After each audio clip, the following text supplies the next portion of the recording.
Golf Central on YouTube is brought to you by the Paradigm AI Smoke Woods and Irons from Callaway. Scottie Scheffler's win on Sunday was his second Masters in the last 3 years. He cements his hold on the world's #1 ranking, looks ahead now to the PGA Championship at Valhalla coming up in May. The tour moves on to Hilton Head, a short drive from Augusta, and this year a signature event, which means a bigger purse, more FedEx Cup points, and more attention as they contest the RBC Heritage at Harbortown Golf Links. It is the 5th signature event of this season. The winner this week getting 700 FedEx Cup points. Here are the results of the last signature events. Scheffler, the winner by 5 at the Arnold Palmer Invitational. It was all over social media Monday and Tuesday. Rory McIlroy allegedly had an offer of $850 million and a stake of ownership in LIV Golf if he made the jump. In the wake of Jon Rahm making that move, anything seemed possible. Golf Channel's Todd Lewis tracked Rory down at Hilton Head this week to get the answer. I honestly don't know how these things get started. I've never been offered a number from LIV, and I've never contemplated going to LIV. I think I've made it clear over the past 2 years that I don't think it's something for me. Doesn't mean that I judge people that have went and played over there. I think one of the things that I've realized over the past 2 years is, people can make their own decisions for, whatever they think is best for themselves. And, who are we to judge them for that? But personally for me, my future is here on the PGA Tour, and it's never been any different. Do you have any idea of the origin of where this comes from? No idea. I think over the last 2 years, there's been so many rumors of guys, and I think, you need to, I think the one thing that I've realized as well is, guys need to keep an open mind. And I'm sure there's been players that are still playing on the PGA Tour that have talked to, the guys from LIV and had offers and whatever. But I have no idea.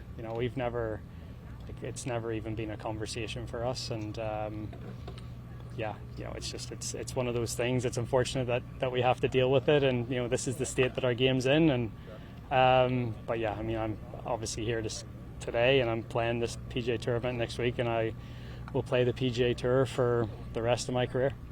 Why is it important for you to play on the PGA Tour, to end your career on the PGA Tour?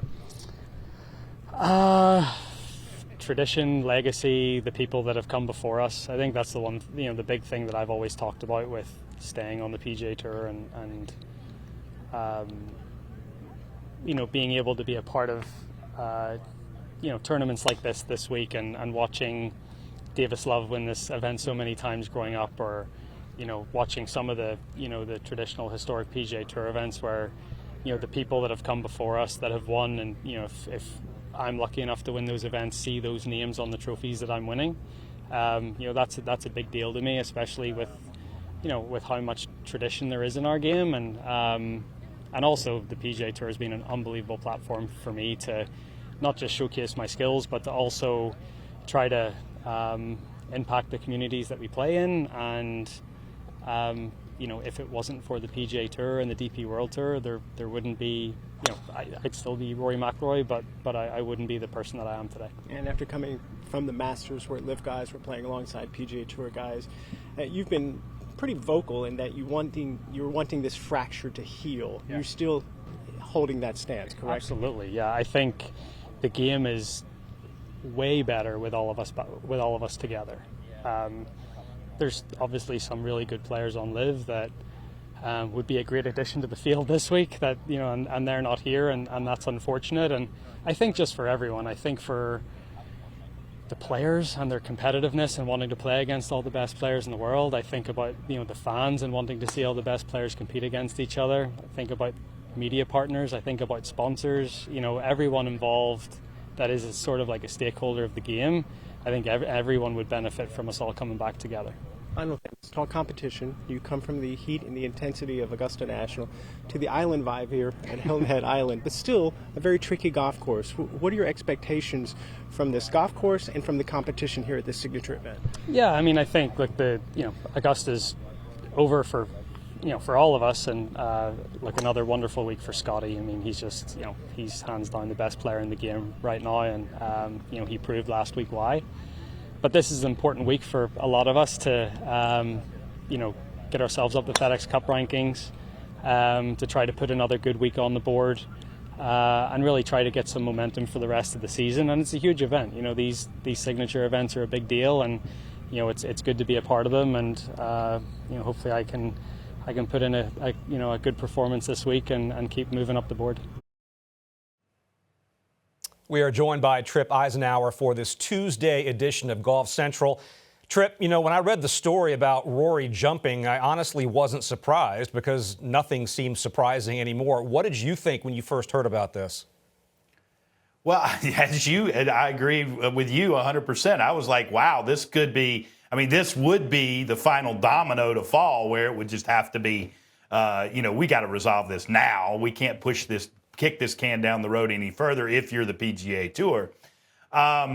But Rory did say in other, interviews, he said, I did talk to Yasser and told him that he wants the healing. He wants the game back together and for the betterment of the game. So, it's not like he didn't have a conversation. But again, with the internet, you just never quite know anymore these days. And this turned out to be a false rumor. But, it's believable in the times we're in with all the money being tossed around at these top players. Yeah, isn't that the truth? Where do you think McIlroy's game is right now?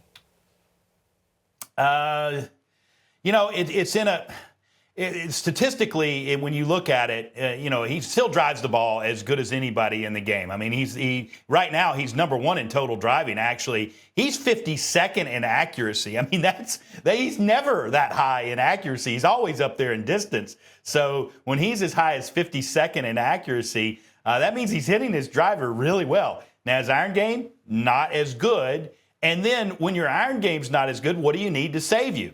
What Scotty Scheffler has to save him, which is a awesome short game. Rory does not have that right now.